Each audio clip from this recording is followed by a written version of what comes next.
All right, good morning. So, wanted to go and do a video for y'all. So, I've been getting this question a lot this year. So, when it comes to, and if I'm breathing hard, you see I got my weighted vest, getting my morning walk in. So, back to it. So, when it comes to, this is mainly particular for women, especially when it comes around like their menstrual cycles and gaining or losing weight and feeling puffy and bloated and it's not working for me and I need to make drastic changes in my nutrition, and just because I gained a few pounds on the weekend or over the last few days, I gotta eat just chicken and lettuce and take all these drastic measures. So we don't want to do that. This is where having a coach is important, because if this pertains to you, if this sounds like something you've done before, which majority of people have, then we don't want to continue doing the same thing, because what you've done in the past will give you the same result as you've gotten. So if you're not happy with your current health and physique and state, don't use the same formula, because the same formula is giving you the wrong result. So we want to make some changes. Something one of my mentors told me a while back, he was like, if you're not getting results, the results you want, so if you're getting a no when it comes to your results, that means there's something you don't know. K-N-O-W. So I spent some time learning on why the body does that. So I had a client message me that week 1, she just started her program, and she's super busy mom, super mom. She's kicking ass. In my eyes, she's doing badass. She's doing great. But, you know, we can always be, a lot of times we're hard on ourselves. So I'm doing this video to help her, but also, you know, like I said, some other people that come to mind. So first week, she dropped something like, I want to say maybe like 3 to 5 pounds. And so a lot of that's going to come from, you know, cleaner eating, less waste on the body, less bloating, and less water retention. So she leaned up pretty fast in a week just by doing our elimination diet, which I have everybody do the first couple weeks. And so week 2, and also she wasn't perfect, and none of my clients are perfect. I always tell them, as long as we can execute 80-90% of the time, you're going to be on the right track. You're going to see what you need to see as far as results go. But week 2, she told me the food choices she made, which were not bad. Did she have some alcohol? Yes. Drinking does cause you to makes your weight fluctuate a lot more, just because there's alcohol, there's a sugar response, and then alcohol doesn't break down in the body the way food does, so it is going to make you fluctuate, especially in like feeling water retention and puffy. So reason I'm saying that is, if you do drink on a frequent basis, that scale is going to be kind of weird on a frequent basis. That's why doing pictures week to week is important. Doing weigh-ins week to week is important. And we do these things week to week, but we compare month to month. That way we can see, hey, is this really me gaining or losing body fat? Or is this gaining of weight, is it just water retention? Is it due to the food? Is it bloating? Is it poor digestion? Etc. So we have to look at these things. It's not always body fat.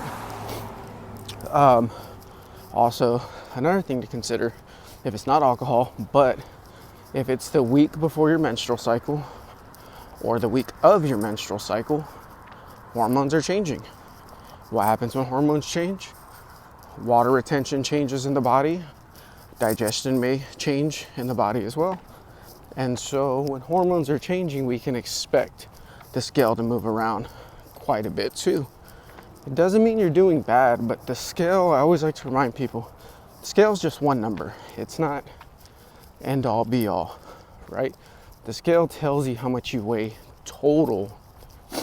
So when we break down our body weight, we have lean body mass, which is what we're trying to increase through weight training. We have fat mass, which we're trying to decrease by being in a deficit and getting our steps in, like I'm doing right now. And then there's also our bones, tissue, ligaments, organs, everything else that makes our body up. And then there's water.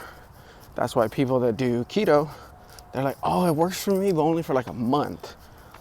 Well, yeah, because when you go keto, there's a lot of water loss that's dropped out of the muscles.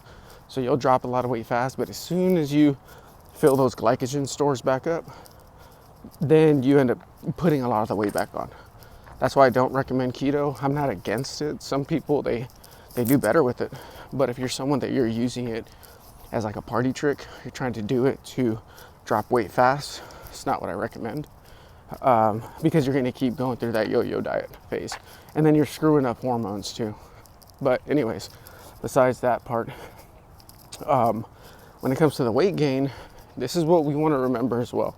When we break down our results into math, into numbers, it doesn't matter how we feel, we have to look at the metrics.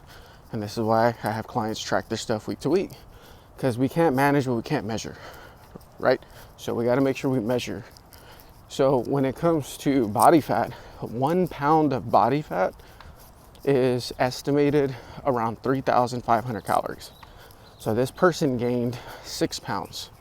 So 6 times 3,500, that's 21,000 over the course of a weekend, 3 days. So let's say this client of mine, she's a smaller female, right? She's like in the 130s, around 130. So her baseline metabolic rate is probably around 1,500. So over 3 days, 1,500 calories times 3 is 4,500. So in total, her body burns 4,500 calories over the weekend, not including extra steps, walking, workouts, etc. Just baseline. So we have 4,500 plus the 5-6 pounds of fat she thinks she gained, which is another 21,000. So what's 21,000 plus 4,500? Some of y'all are like, I wasn't good at math. I'll do the math for you. It is, let's see if I can get it, 25,500. Let's round it up to 26. Divided by 3 days. That means that if it was really, really body fat, that means she would have been eating almost between 8,000 to 9,000 calories per day. She's a petite woman. I know she did not eat that much food. 8,000 to 9,000 calories, that means you're eating like boxes and boxes of pizza and fast food, like very, very high calorie foods all weekend for a whole weekend. And nobody can really do that. You feel like crap, right? You probably hurt your stomach or have like some bad constipation. So I know she didn't do that, but I do know that her menstrual cycle either just started or it's about to start. So to calm our nerves whenever we see these things, it's good to remember the science behind these things. And that's why it's good to have someone to educate you on these things so you don't get stressed and then make bad decisions. Really, that's what it is, making bad adjustments when you don't need to make adjustments. Stay the course, listen to your coach, what they're saying. If you don't have a coach, you can always ask me for tips. But yeah, this is something where a lot of times people change their program too frequently, and to be honest, you really don't need to change your program until the most you need to change it, especially if you're a female, because there's more hormonal fluctuations due to menstrual cycles.